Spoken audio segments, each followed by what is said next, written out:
Hello everyone, Assalamu Walaikum. How are you all? I hope you are well.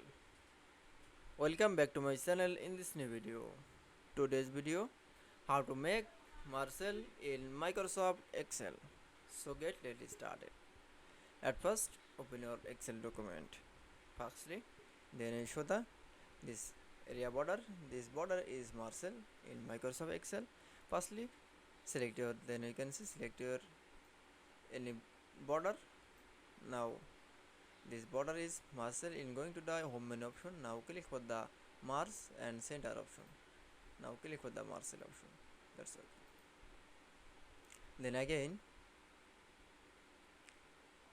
select your border.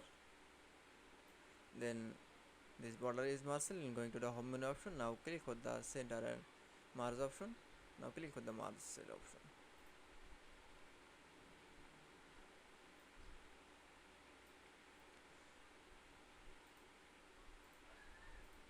That's okay.